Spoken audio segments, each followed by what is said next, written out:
নমস্কার, আপনারা দেখছেন ফিউচার এম। আমি অপূর্ব। কেরল সহ বিভিন্ন রাজ্যে বেতন বৃদ্ধি ও স্থায়ীকরণের দাবিতে চলা আশাকর্মীদের আন্দোলনের কথা তুলে ধরলেন কংগ্রেস সাংসদ শশী থারুর।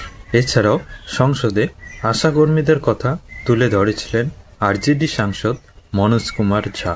সংসদে শশী থারুর আশাকর্মীদের 12 থেকে 14 ঘন্টা নিষ্ঠার সঙ্গে কাজের উল্লেখ করে আশাকর্মীকে স্বাস্থ্য পরিষেবার অজ্ঞাত নায়ক বলে সম্বোধন জানায় এবং তিনি আশাকর্মীদের স্থায়ীকরণ ও দেশজুড়ে বেতন বৃদ্ধির দাবি জানায়।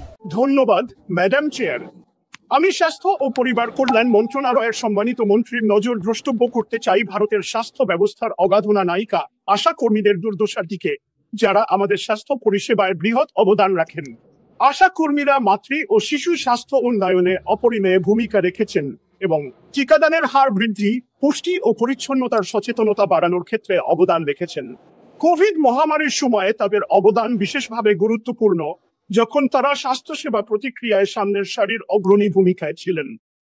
মাঝরাতে প্রসবকালীন মহিলার কাছে তারা তড়িঘড়ি পৌঁছে গিয়েছিলেন। তারা বৃদ্ধদের ঔষধ পৌঁছে দিতে মাইলের পর মাইল হেঁটে গেছেন।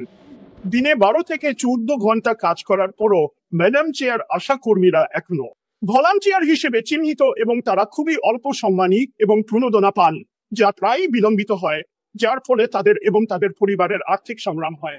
উদাহরণস্বরূপ, কেরালায় আশা কর্মীরা মাত্র 7,000 রুপি মাসিক উপার্জন করেন এবং সরকার কয়েক মাস ধরে তাদের পেমেন্ট করেনি।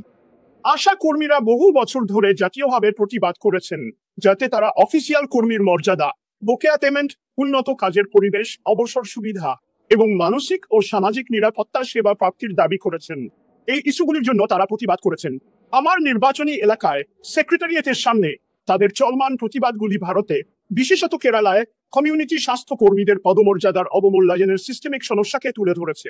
কি তারা নারী বলেই ম্যাডাম চেয়ার তাদের শ্রমকে মূল্যায়ন না করে মনে করা হয়েছে স্বাভাবিক?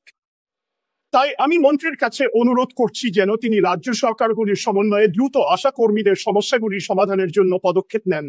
এই মধ্যে বৃদ্ধি করা অন্তর্ভুক্ত তাদের মাসিক প্রণোদনা এবং সম্মানী বাড়ানো, সকল পেন্ডিং পেমেন্ট সাফ করা এবং তাদেরকে আনুষ্ঠানিক স্বাস্থ্যকর্মী হিসেবে স্বীকৃতি দেওয়া।